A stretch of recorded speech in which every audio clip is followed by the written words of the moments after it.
So what I'll do now is we've had, I believe, well over 150 questions come through in the chat, and we're going to start working through the ones that we can. I'm going to start with a question that's come through for Joelle. Why did you pick the Certificate of Electrical Safety as the eligibility criteria? Thanks, Patty. So in order to be eligible under the program, the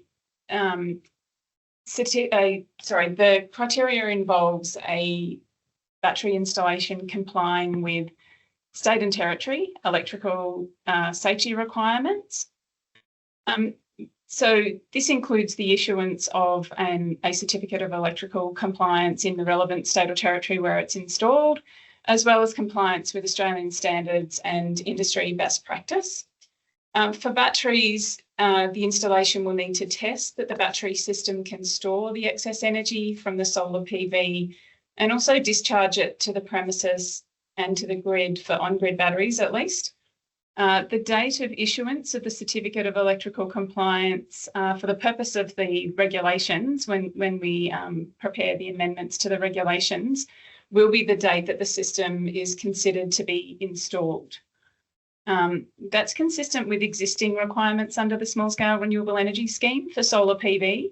So the existing requirements for a small generation unit, such as solar PV, the installation requires testing the capacity of the solar PV to generate and deliver electricity, confirming the installation has met state and territory electrical safety regulations, and also issuing and signing of the Certificate of Electrical Safety. So those same requirements will apply to batteries. Thank you. The second question we've got here is, what do installers have to do to meet the virtual power plant requirements? Probably Joelle and then Matt, if you want to add anything. Sure. So as I mentioned in my presentation, in addition to being an accredited product on the Clean Energy Council's approved product list, a battery system that is installed on-grid must be capable of being coordinated through a virtual power plant. So this includes the capacity to connect to the electricity grid and also to respond to signals from third-party VPP operators, which requires an ongoing internet connection. Additional requirements may be developed to ensure VPP capable reflects the technical standards and consumer expectations over time. We understand this is a fairly new and evolving process, and we want to make sure that the regulations, the amendment regulations, have enough flexibility to provide for VPP capability to align with future updates and standards for VPP arrangements. So the eligibility criteria at the moment is that the products are capable of being connected to a VPP, which includes that ability to respond to signals from third-party operators. And when we're talking capability, it's in relation to the battery as well as the related components, and in this case, inverters. And then also complies with relevant industry standards as they are evolving. Under the program, eligibility for the support is not required. So batteries are not required to participate in a VPP, but they must have that capability to operate as a part of a VPP. And installers and designers would need to advise the system owners through the process of selling and installing a battery. They would need to advise the owners of the requirements that would need to be met in order to participate in a VPP as it relates to their device, and also the installation to assist those consumers in making decisions on whether to participate in a VPP. And just for clarity, off-grid battery systems are still eligible under the program, but they do not have that same requirement to be capable of connecting to a VPP. However, they can still be eligible if they are choosing a battery that does have that VPP capability. We've got a follow-up question to that one about consumers being worried about VPPs from recent news items. What can installers tell them, and how can they quote for jobs? Is there anything you can provide? From the Clean Energy Regulator's perspective, we've already provided a few links on this study where where a number of the states and territories have some very clear information on what you should be looking at before you join up for a VPP program. So you really need to understand those contractual arrangements that you may have with a retailer to sign up for those. So please ensure before you do that, you really get a key understanding of how those arrangements work with those and what your get out clauses are as part of those as well. So part of that is also if we see some poor behaviour here and as part of this, these are the types of things we definitely would want to pass on to our Commonwealth other entities such as the ACCC. So if we're aware of some contractual arrangements that are clearly misunderstood or going to be misunderstood by consumers, those types of things should be made very clear to the Clean Energy Regulator or the department, so we can pass those relevant kind of consumer concerns on to the relevant Commonwealth and state territory authorities that can look further into that. Moving to off-grid systems now, we've got some comments that off-grid systems are often cheaper than connecting to the grid, particularly even if it's less than 1 kilometre. Why is the rules in the additional information 1 kilometre or $30,000, Joelle? So I just might like to clarify the references and the requirements in relation to off-grid. So as I just mentioned before, the off-grid capability or the off-grid installation requirements really just relate to the VPP capability. So a battery that is installed on-grid or off-grid is still supported by the program, provided that it meets the accreditation requirements and those other eligibility criteria that have been outlined. A battery system, including the inverter that is installed on-grid, must be VPP capable, while a battery system that is installed off-grid does not need to be VPP capable. And we've mentioned in some of the documentation that we've published on the website that there already is a definition of what is considered to be off-grid in the Renewable Energy Electricity Act. That includes the 1 kilometre rule being at least 1 kilometre from a main grid line, or that it's uneconomic to connect to a main grid line. But that really is in relation to defining what is considered to be off-grid, and only in this case, only for the purposes of determining whether a battery needs to be VPP capable or not. So for off-grid installations, the battery doesn't need to be VPP capable. That's the only really reason for referring to that definition. Just further to that, Patty, on the requirements, the 1 kilometre for getting a written statement from network provider. We are having a meeting in the coming weeks with the distributed network providers to ensure they're aware that anyone that may be wanting to seek some clarity and get that written statement from a network provider. So we'll be having those meetings to make sure, hopefully we can find some practical, grounded and quick ways that those written statements can be provided by the network providers to show that those connections are going to be over 30,000 to allow then for those off-grid installations to be able to claim the battery STC. So we'll work with DNSPs with that to try to seek some clarity and then make sure with the DNSPs they may be publishing further information on what that process may be to streamline that moving forward. So we'll keep the industry update on how those meetings with relevant parts of the sector, such as the DNSPs. On the subject of off-grid, we've had a question about the CEC list only covers lithium batteries. Will the scheme be opened up to cover other types of batteries, lead acid, that still get used in off-grid type installations? Well, it is a question more for Joelle. Today, the list says you must be an approved product on the Clean Energy Council's approved product list. So if a product is not on the CEC approved product list, it will not be able to claim the battery STCs. I might just add to that one as well. Matt pretty much answered it in terms of the product itself.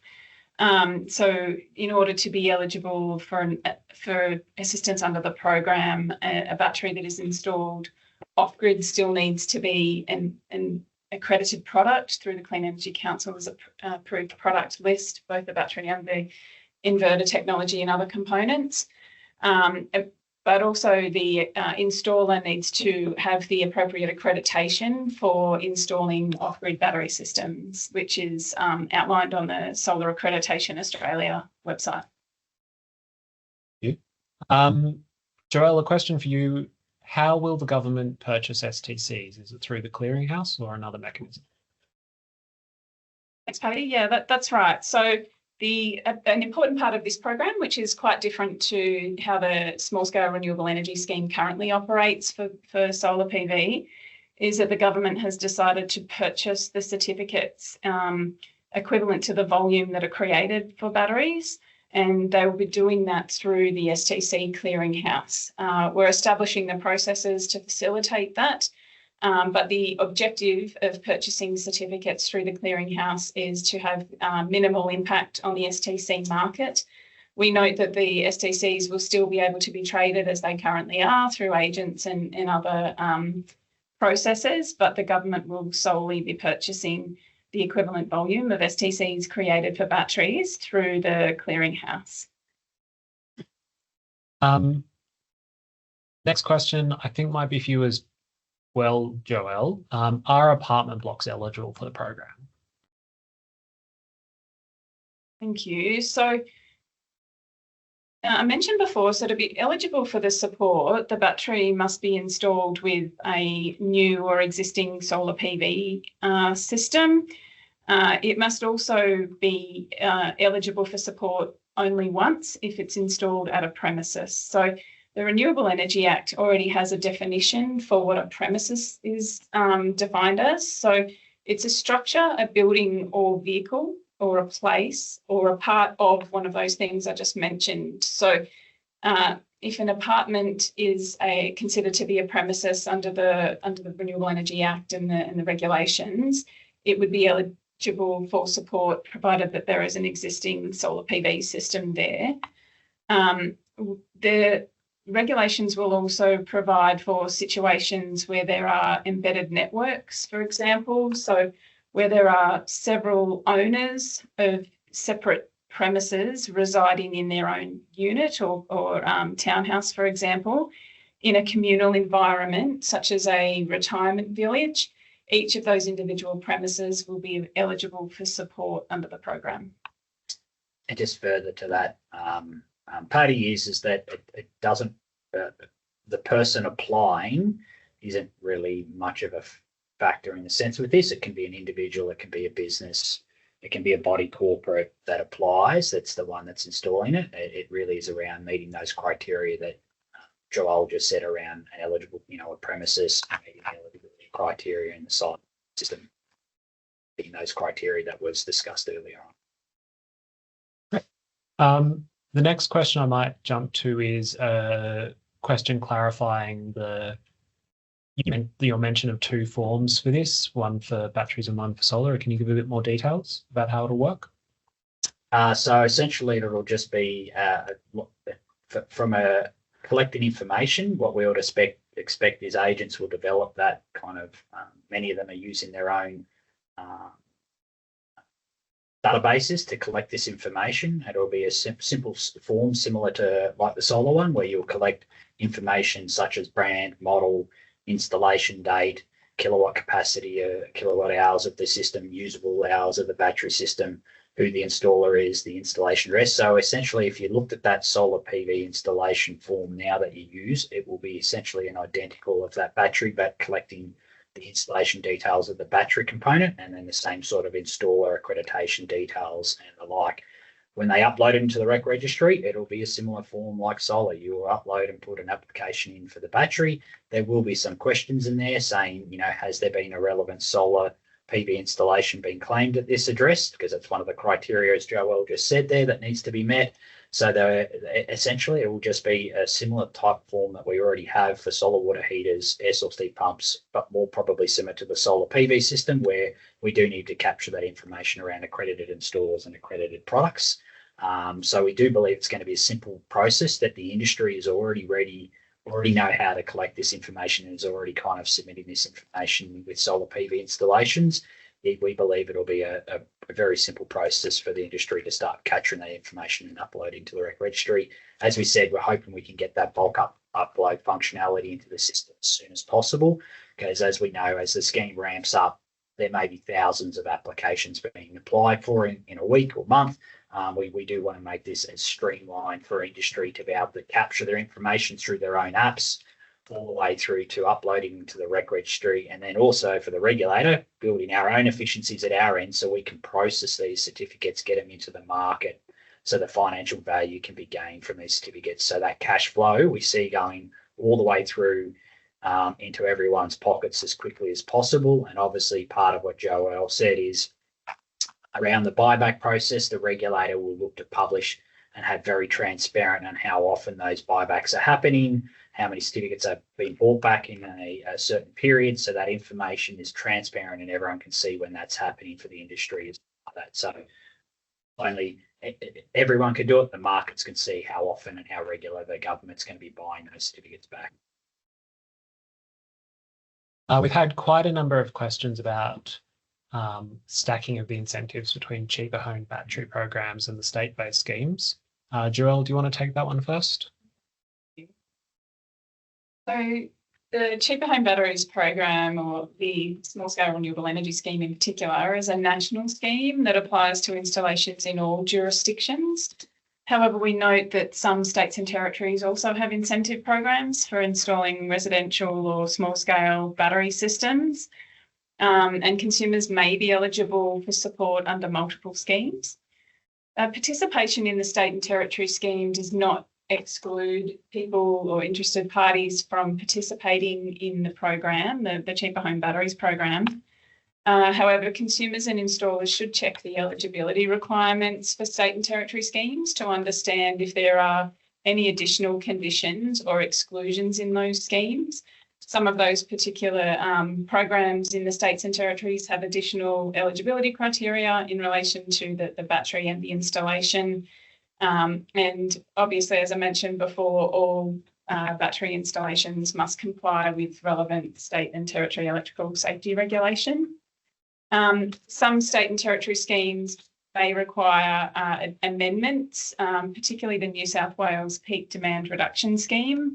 It requires an amendment to the relevant New South Wales regulation before participants can be eligible under both schemes, so that they're a matter for state and territory governments. We have a follow-up question on VPP compatibility. Can someone please clarify if the battery just needs to meet the technical requirements of being VPP capable, or does the manufacturer need to be already integrated with an actual VPP provider? Yeah, sure. So this is something that is, we're actively considering. We are speaking with our colleagues who manage the implementation of the National Consumer Energy Resources Roadmap, and we understand that there could be some limitations in regard to some batteries only aligning with particular VPP providers. The eligibility criteria under the Cheaper Home Batteries program will be specific to the approved product, and in battery and inverter in this case. And it needs to have the capacity to connect to the electricity grid and respond to signals from third-party VPP operators, as I mentioned. But we do note that it's really important that consumers are provided with the information at the time of the sale of the battery and also at the time of the installation to allow them to make a decision about participating in a VPP. And this will involve providing information about restrictions within that battery system as to what VPPs it might be capable of participating in. Matt, a question for you. We've got, I guess, someone interested in what controls we've got in place to protect consumers and also for the data sharing with other regulators around the country. Let's start with the data sharing arrangements and then I'll go. So the regulator has secrecy provisions in our legislation, and it lists a whole range of entities that we can share data and information with, and we generally have data disclosure arrangements with every state and territory government in a range of areas. So emergency services, we have relationships with a number of those emergency services who they have an API directly to our data. So when, let's say there's a call out for a fire truck that needs to go to address, they have that information and know if there's a solar system at that address, so they can send the right truck out there. We also have relevant sharing arrangements with electrical authorities where we provide relevant information regarding any installations, regarding compliance action that they may be doing.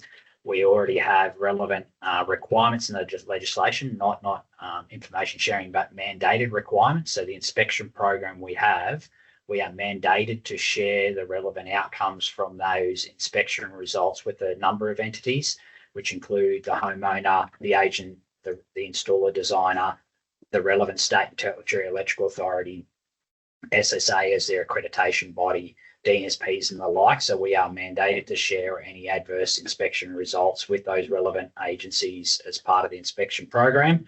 Now, from the consumer safety side of things, there are a range of already requirements that are covered under the solar part of the scheme, which are now going to transition to battery, where, like I said, relevant retailers will need to sign written statements with the regulator informing how that system's going to perform, what the payback periods are going to be, how the system's going to be operate, the brands and models they're provided. And as stated earlier, if we find that retailers are signing false written statements to the regulator, we have a range of compliance actions that we can apply to retailers. One, we can remove them from the scheme.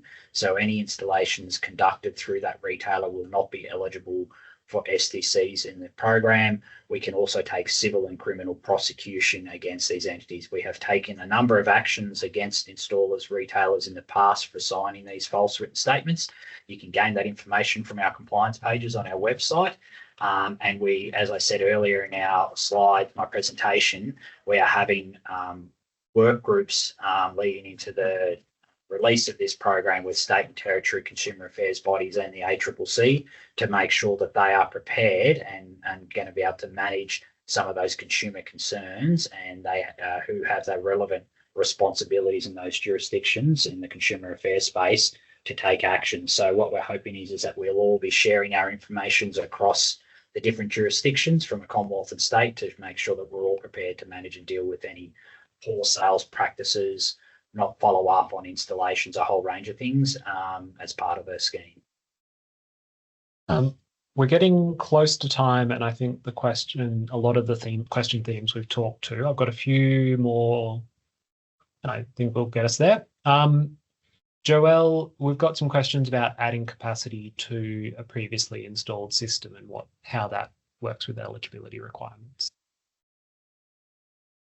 Okay, so eligibility relates to the size of the system as well as whether there is a previous battery that has been eligible for assistance under the program. So it goes to that those eligibility criteria relating to the size of the battery, as well as the one per premises eligibility criteria. So if a battery exists on a premises and it did not receive support under the program previously, an additional capacity that is added to that battery would be eligible for support, provided that it meets the 5 kilowatt hours of capacity minimum threshold, and the combined capacity of the battery is no greater than 100 kilowatt hours. That could mean that there are small modular batteries that are combined to make at least 5 kilowatt hours in capacity. That would be eligible as well. So whether the battery is the sort of first installation at a premises or it's additional to an existing battery, provided that previous battery did not get any support under the program and it meets the 5 kilowatt hour minimum threshold, it would be eligible for support under the program. Matt, we've got some people curious about approval times for STCs after 1 July.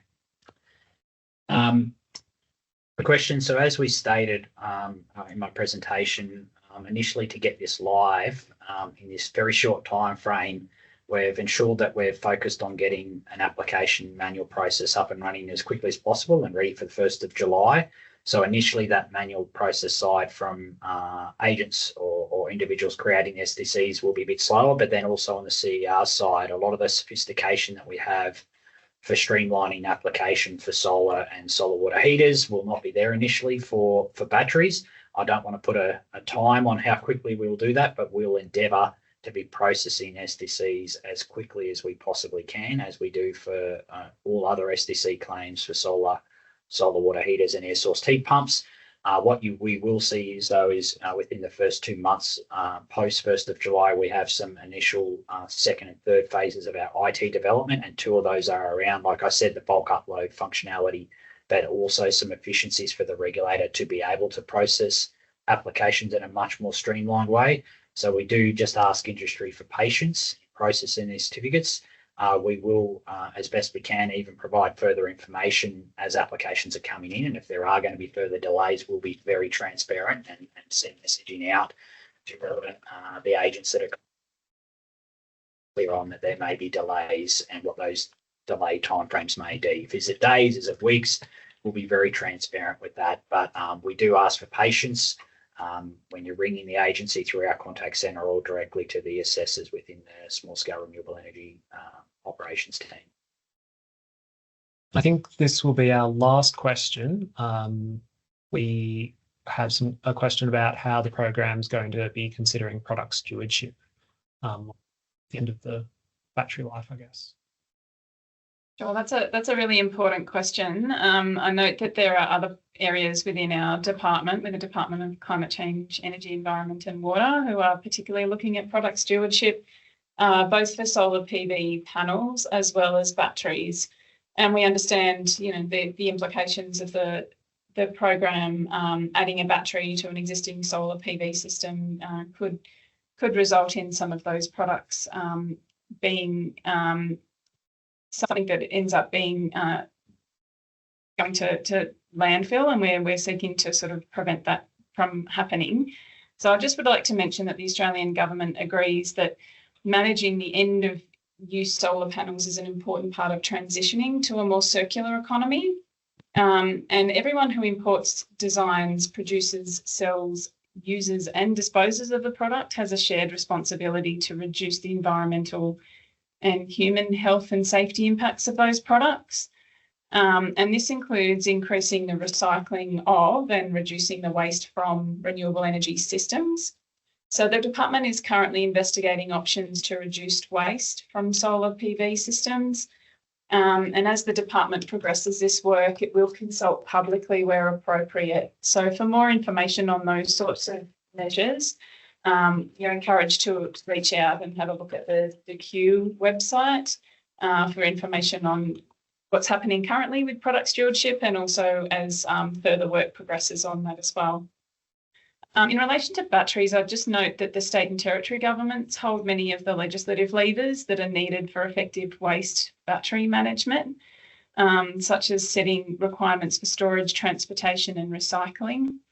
The Australian government is working with the state and territory governments in a coordinated, state-led, nationally consistent approach to enhancing waste battery management. Thanks, Joelle. So that brings us to the end of our session today. I'd really like to thank everyone for joining. It's very exciting that we're now just over a month out from scheme launch, all going well. As we've said, we're going to publish the presentations from today on the CER's YouTube channel, so that might take us a few days to get up, but we'll be making that happen. We'll also be updating the DQ and CER web pages with useful information, and please sign up to the mailing list that you'll find links to on that page, so you get updates when we do those updates. So with that, we might wrap up there with a reminder to keep the industry and everyone working with all these products safe. Make sure your team are safe. Make sure your customers know what they need to do when they buy a battery off you. This is going to be a scheme where it really is important to make it safe, make it successful, and get this rolling out. Thank you all for joining us today.